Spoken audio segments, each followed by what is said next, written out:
PolitiFact is an independent fact-checking organization dedicated to helping the public sort fact from fiction in American politics. Teen Vogue has teamed up with PolitiFact to bring rigorously fact-checked information to Teen Vogue readers. To submit a claim that you think PolitiFact should check, click here.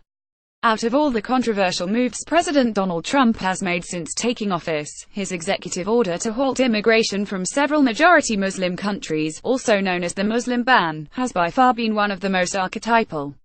The controversy surrounding it shows overlapping themes of misinformation. Trump has often tweeted in defense of the travel ban, the first variation of which barred citizens of Iraq, Syria, Iran, Yemen, Somalia, Sudan, and Libya from entering the United States, countries he called dangerous. The ban was denounced as illegal and struck down by several courts, although it is partially in effect while undergoing review by the Supreme Court. The Trump administration has repeatedly lied about Muslims, immigrants, and refugees since taking office.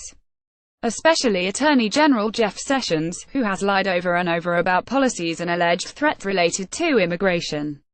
John Hudak, Senior Fellow in Governance Studies and Deputy Director of the Center for Effective Public Management at the Brookings Institution in Washington, D.C., told us Trump's travel ban in particular revealed the White House staff's inexperience and failure to communicate with other government offices. The history of this ban is a tangled web of social media and inaccurate comparisons.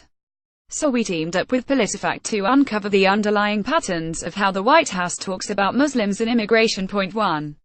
Trump makes false comparisons to deflect criticism over the travel ban. In January, the president falsely claimed his executive order mirrored an earlier move by former President Barack Obama, who temporarily stopped processing Iraqi refugee requests after arrests were made in May 2011 over a failed terror plot by two Iraqi nationals living in Kentucky. However, Trump's executive order temporarily bars travel to the United States for all citizens from 7 countries, not just briefly slowing the process for refugees, and his ban was not a direct response to actions from citizens of those countries. Associating all travelers from these countries with terrorism and undocumented immigration would be an exaggeration. 2. FactCheck.org found only 28 people out of 955,621 refugees and visa holders from these 7 countries were associated with terrorism charges from 2001 to 2014. Only 3 had actually plotted acts of terrorism against American citizens on American soil, 2 of those were sting operations and not actual attacks. In February, Trump even falsely claimed on Facebook that Kuwait, a Muslim-majority country, followed his lead with its own Trump-esque ban against several predominantly Muslim nations. Despite what Trump posted online, Kuwait implemented the visa ban 6 years before Trump took office due to political rivalries that had nothing to do with him nor a fear of radicalized Muslims. Point 2. Attorney General Jeff Sessions misrepresents immigrants and immigration policy. Sessions has systematically focused on squelching sanctuary city policies across the country. Cities, like San Francisco, that shelter undocumented immigrants by not fully cooperating with federal immigration authorities.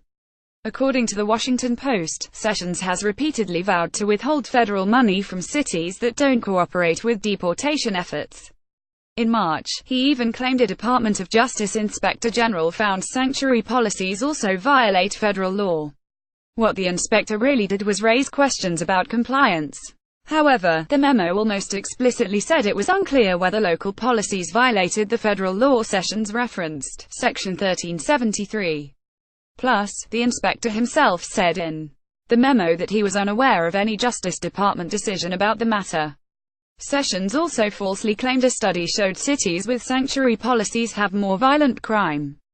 Here is what the study by the University of Riverside, California, actually said: we find no statistically discernible difference in violent crime rate, rape, or property crime across the cities. Our findings provide evidence that sanctuary policies have no effect on crime rates. Point 3. Together, Trump and Sessions exaggerate the threat posed by immigrants. In March, Trump falsely claimed that data from the Department of Justice proved immigrants made up the vast majority of individuals convicted of terrorism and terrorism-related offenses since 9/11. This data, which Trump claimed came from the Department of Justice, actually came from a congressional subcommittee chaired by Sessions back when he was a senator. The report didn't prove what Trump claimed because federal agencies did not provide information on people's places of origin, nor separate terrorism-related offenses from non-violent crimes, like fraud. Furthermore, the data excluded incidents that some might consider domestic terrorism.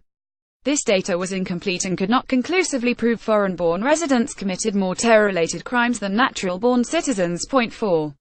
Trump exaggerates the impact of new immigration policies. 2. Trump endorsed the Reforming American Immigration for Strong Employment Act, a Senate bill also known as the RAISE Act, in early August. During a press conference, Trump claimed the legislation would stop new migrants from immediately collecting welfare. However, The Washington Post reported this claim overstated the reach of the bill, which only applies to a small, specific group of immigrants and programs. According to the Post, legal permanent residents are generally not eligible for these programs unless they have worked in the United States for at least 5 years. This wasn't the first time Trump misrepresented policies related to immigration.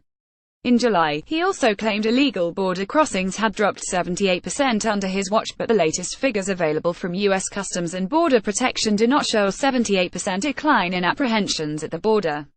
The closest number to that would be based on cherry-picked numbers of the highest number of apprehensions in November to the lowest number in April, which isn't a fair way to calculate statistics. Politico reported that so far, the Trump administration has deported fewer people than the Obama administration did during the same time frame. It appears Trump's efforts to portray his administration as tough on immigration and security falls short of the facts, even though the White House is full of fearful rhetoric about foreigners. Related Donald Trump lies about women. Check this out.